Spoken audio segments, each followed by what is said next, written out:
ये जानेंगे बोर्ड मास क्यों है, क्या जरूरत है उसकी।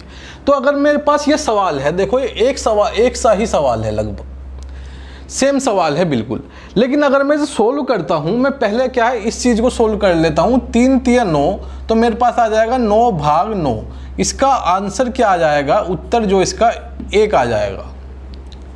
अगर मैं इधर से सोल्व करता हूं, पहले क्या है, पहले मैं भाग दे देता हूं, डिवाइड कर लेता हूं, तो 3 आ जाएगा। उसके बाद जो बचा 3, तो 3 तिया क्या हो जाएगा, 9 आ जाएगा। तो दोनों केस में क्या है, आंसर हमारे अलग अलग आ रहे हैं। तो ऐसा क्यों है, क्योंकि एक चीज में तो क्या है बोर्ड मास लगा है और एक सवाल में बोर्ड मास नहीं लगा है। तो इसमें से दोनों में से एक गलत है, एक सही है।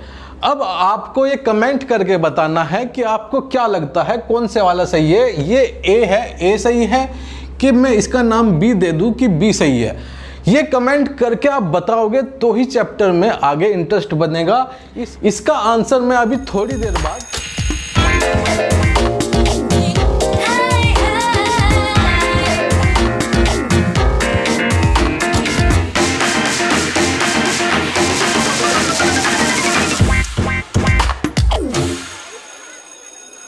जो ये सवाल है ये आपको कोई नहीं बताएगा, जो अब कॉन्सेप्ट में बताने वाला हूं, जिसकी वजह से बच्चों के ऐसे ही सवाल आते हैं और कोई टीचर ये चीज नहीं बताता और हमेशा वो गलती कर देते हैं और निगेटिव मार्किंग आजकल चली रही है।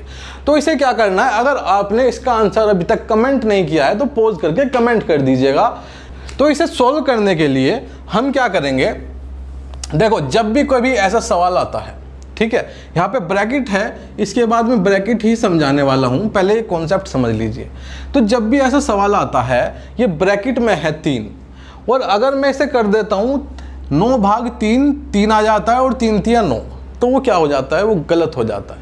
गलत क्यों हो जाता है, देखो जब भी कोई ऐसा सवाल आता है तो इसके बीच में यहाँ क्या है, कोई निशान नहीं है, ना गुणा का, ना भाग का, न किसी चीज का निशान नहीं है। लेकिन क्या है, हम यहाँ पे गुणा का निशान लेके चलते हैं हमेशा जब भी सोल्व करते हैं, लेकिन यहाँ पे गुणा का निशान नहीं होता। यहाँ पे क्या होता है, यहाँ पे होता है ऑफ। तो अब हमारा जो सवाल बन जाता है वो बन जाता है 9 भाग 3 ऑफ 3। ऑफ का मतलब आप का भी ले सकते हैं, कोई दिक्कत नहीं है। तो इसे मैं सोल्व करूंगा तो यहाँ पे ऑर्डर के हिसाब से, बोर्ड मास के हिसाब से हमें क्या है, भाग से पहले हमें क्या है, ऑफ सोल्व करना होता है। क्यों, क्योंकि वो उससे ऊपर है। तो मैं इसे सोल्व करूंगा तो मेरे पास क्या आ जाएगा, मेरे पास आ जाएगा 9 भाग, और ये 3 तिया कितना हो जाएगा, 9 हो जाएगा। तो ये हो जाएगा 1। तो जिसने कमेंट में ए आंसर दिया था उनका सही है, और ये कॉन्सेप्ट मोस्ट इंपॉर्टेंट में है, मोस्ट इंपोर्टेंट में है। तो मिलते हैं अगली वीडियो में सिंप्लीफिकेशन में, तब तक के लिए जय हिंद जय भारत।